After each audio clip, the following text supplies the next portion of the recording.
Halo guys, teman-teman designers, arsitek dan interior design.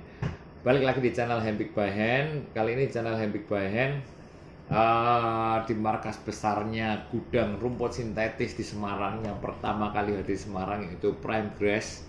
Karena Prime Grass pertama hadir di Semarang dan dia sudah menghiasi, menghijaukan selain Gojek ya, menghijaukan kota Semarang. Oke. Tapi sekarang kalah sama Gojek lah. Yang paling menghijaukan Semarang ya Gojek. Nah, rumput sintetis ini, wah, dulu dari tahun 2012 sampai sekarang main ya. Banyak banget macamnya, ya elah guys, gila.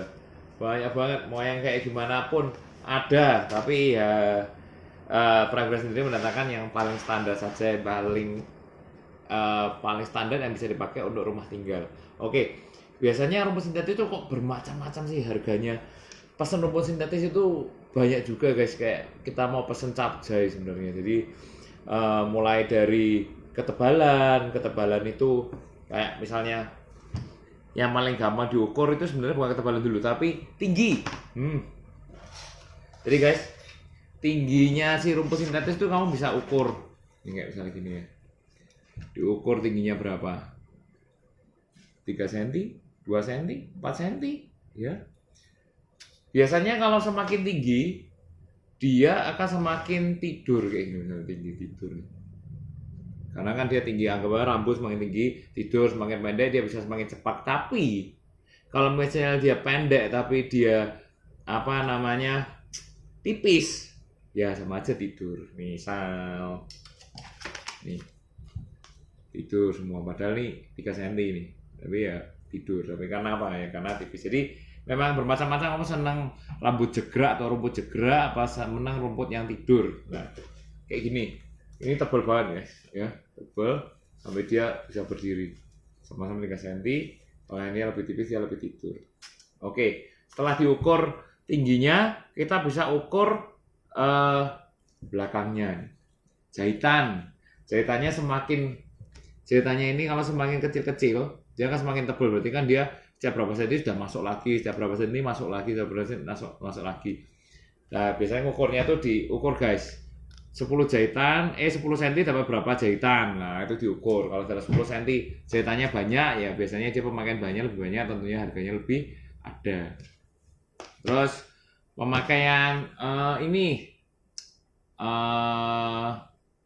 pemakaian plastiknya yang dibuat rumput sintetis sendiri. Kalau misalnya dia pakainya PE sama PP, ya berarti dia sudah bagus. Terus lalu bawahnya ini sekarang banyaknya, ada akar kuning, ada triton, fourtone. Ini ada yang triton ya, berarti hijaunya ada dua color. Terus nanti di mana akarnya juga ada 2 color, jadi fourtone. Ada juga yang triton, jadi hijau semua. Kamu lebih suka yang ada keritingnya coklat gini atau yang keritingnya hijau gini? Nah, ada yang lebih suka lebih fresh hijau semua nih, kayak gini nih, ya kan? Ini hijaunya kan juga ada 2 kelihatannya, hijau tua, hijau muda. Terus keritingnya juga hijau. Kalau ini dia hijaunya lebih ke hijau summer. Terus masih ada hijau bawahnya. Ada lagi sekarang keluar hijau stabilo guys, kita bilangnya emerald green. Jadi nih lihat nih, emerald green, dia hijaunya hijau stabilo campur hijau biasa. Jadi kalau kena sinar matahari dia menimbulkan efek yang beda daripada yang lain. Oke, terus kita ada lagi masalah backing. Backing ini juga biasanya orang datangnya ada yang 1 layer, 2 layer, 3 layer plus net.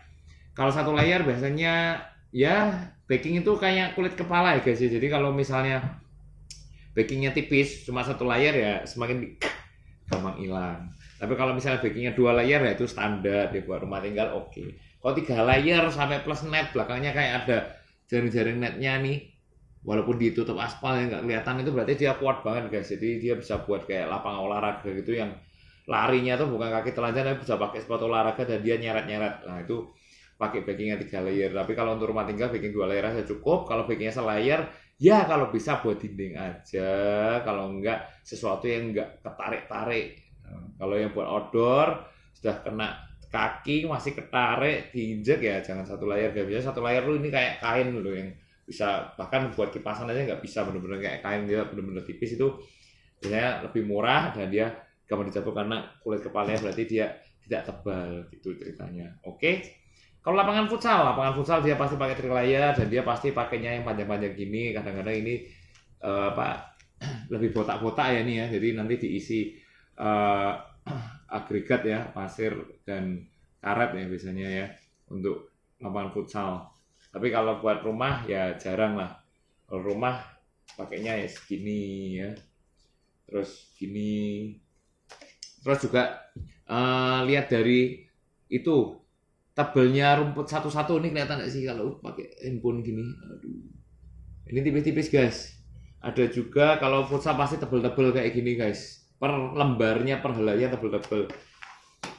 Nah, ada orang suka yang tipis-tipis guys. Semakin tipis dia semakin lembut-lembut. Semakin gede-gede dia semakin lebih jegrak, lebih kasar, lebih dilihatnya pun berbeda. Tergantung orang sukanya yang mana, tapi standarnya ya segini sih sudah standar ya. Kalau lebih tipis sih ya halus, cuma ya tahu sendiri kalau semakin tipis semakin kayak diginiin langsung putusnya bukan dari akarnya, tapi putusnya dari bahannya sendiri gampang putus. Cuman lebihannya dia lembut, jadi kalau diinjek-injek juga enak. Semakin tipis semakin lembut, tapi semakin gampang patah. Semakin tebal dia semakin tidak gampang patah, tapi dia tidak selembut yang tipis-tipis per helainya. Ya itu guys,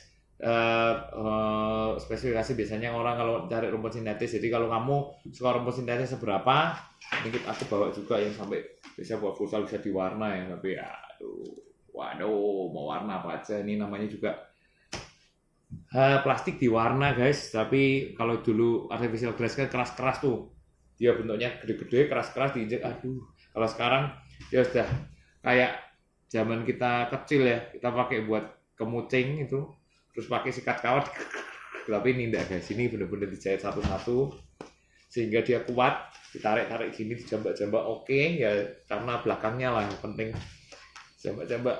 Jadi kita kalau seret-seret oke, yang penting bahan plastik ini bisa tahan berapa lama di outdoor. Aku sih pasang dari 2014 sampai sekarang masih bagus, yang kualitas prime grass ya. Jadi boleh kalau misalnya mau dicoba di outdoor. Yang penting bawahnya kalau kita plester rata. Kalau pakai drainase kadang-kadang aku nggak pakai, kalau misalnya dia kemiringannya sudah bagus, nggak perlu pakai lagi. Yang penting sudah ditempel, sudah oke, airnya bisa keluar ke selokan monggo. Tapi kalau misalnya bawahnya itu nggak rata, masih ada kayak cekung gini, kalau ada air menggendang di injek nggak enak ya, aku kasih drainase.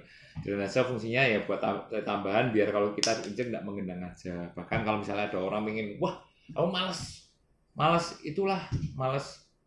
malas benerin lantainya, akhirnya kita pakai drainase biar kalau diinjek kayak itu. Tapi kalau misalnya kemiringannya udah bagus, air disiram ember dia lari ke airnya juga udah cepet, kayaknya nggak perlu drainase lagi.